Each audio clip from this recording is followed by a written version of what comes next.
ليه نادي النصر السعودي يدفع 200 مليون يورو في كريستيانو؟ هل هي فلوس بتترمي على الارض وخلاص ولا في اهداف ورا الصفقه دي؟ العالم كله بيتكلم عن انتقال كريستيانو رونالدو للنصر السعودي، بس السؤال الاهم دلوقتي هل في لاعب في سن ال 38 سنه يستحق ان هو يدفع فيه 200 مليون يورو؟ طالما طالما انت قول السؤال تاني.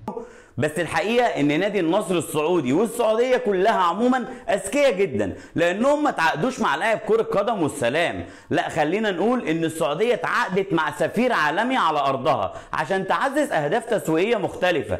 لكن قبل ما نتكلم عن الاهداف دي خلينا نتكلم عن كريستيانو بلغه الارقام والبيزنس، بعيدا عن امكانياته كلاعب اسطوري، لاننا اتفقنا ان مش هو ده الهدف الرئيسي من الصفقه. رونالدو هو الشخص الاكثر متابعه في العالم على الانستجرام ب 526 مليون متابع، وهو الشخص الاكثر متابعه في العالم على الفيسبوك ب 158 مليون متابع، وهو الرياضي الاكثر متابعه على تويتر ب 106 مليون متابع، وبرضه هو اللاعب الاكثر بحث على جوجل في التاريخ بمعدل 100 مليون بحث في اخر 10 سنين، وبيحتل المركز الاول في اكثر من 82 دوله حول العالم، وهو المؤثر الاعلى اجرا في العالم وبيكسب 2 مليون و400 الف يورو على المنشور الواحد على الانستجرام، وبرضه هو سفير لعلامات تجاريه عالميه وسفير مدى الحياه لتوكيل نايك ولشركه كلير ولتوكيل ساعات جوكوب. ده بالاضافه ان العائد اللي جابه كريستيانو لتوكيل نايك في وقت ما تعاقدوا معاه يساوي 474 مليون دولار.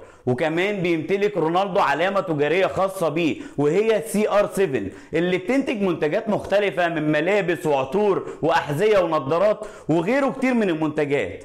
ده يا مؤمن في اول ايام طرح تيشيرت رونالدو من نادي اليوفنتوس الايطالي النادي اعلن بيع التيشيرتات بقيمه 63 مليون يورو في اول يوم بس. ده رونالدو في سنه 2021 لما كان في مؤتمر صحفي قبل مباراه البرتغال والمجر شال ازازتين كوكاكولا وطلب تبديلهم بميه، وقال ان الميه هتكون افيد. تعرف ان في الحركه دي خسر شركه كوكاكولا 4 مليون دولار؟ متخيل حجم تاثير اللاعب دوت على جمهوره؟ فوجود رونالدو في السعوديه مش بس بيجذب الانظار للدوري السعودي بس، لكن وجوده بيبقى دعايه للسعوديه كلها، وكل صوره هيتصورها ومشاركه هيشاركها وهينزلها ليها منفعه للبلد. والمملكه اعلنت ان هدفها ان هي توصل ل 100 مليون زائر قبل سنه 2030 علشان تكون السعوديه وقتها بين اكتر 5 دول بتستقبل السياح على مستوى العالم.